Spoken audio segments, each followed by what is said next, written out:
I grew up sailing on sailboats, and I was not interested in anything with an engine.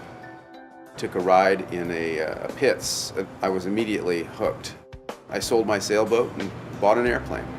Growing up in San Diego, one day my father took me to the road races at Torrey Pines. In the background I saw something that looked like a glider up in the air.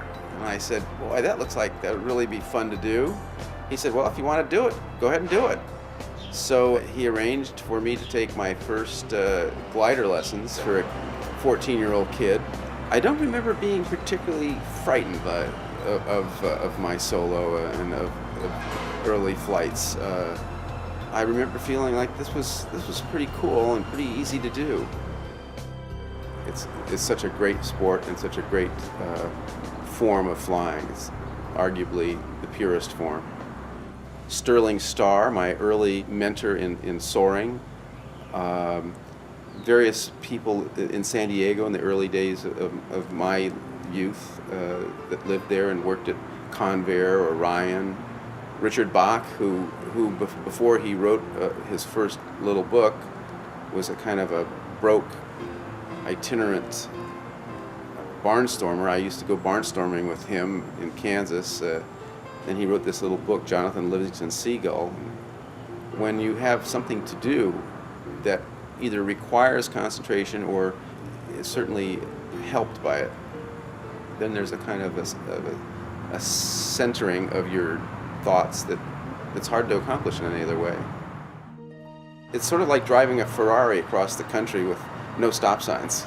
The T2, the Buckeye, which is an aerobatic jet, it was probably the most fun I've had in an airplane.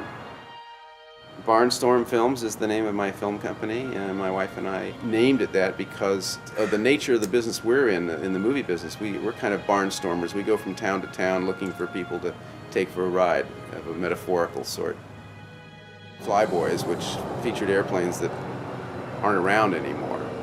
And I actually got to fly one of those airplanes, which was probably a unique experience for any pilot, to fly a World War II rotary engine airplane. I'd like to make another flying movie, but they're so hard to make.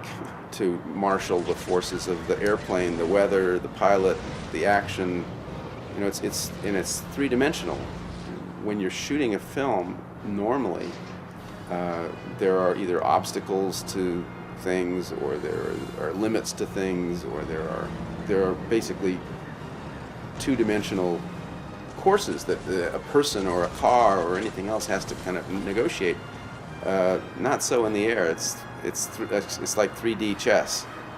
Well, I wish I knew Bob Hoover better. When he saw Flyboys, he paid me the highest compliment I've been paid for that movie, and it meant so much to me that he thought so highly of it. Like everyone else in aviation, I've been watching him open-mouthed for decades, and that he should come down from on high and anoint me was a great blessing.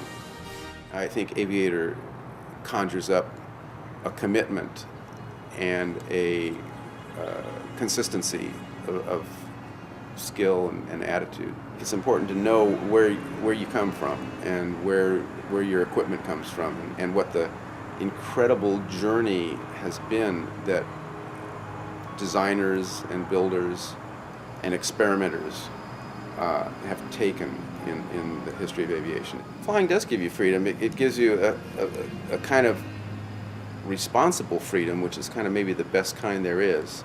I think because of that, it makes demands that have commensurate rewards. I don't think you get something for nothing, and I think that one of the great pleasures of flying is the reward that you get from a job well done, even though no one else is around to point it out.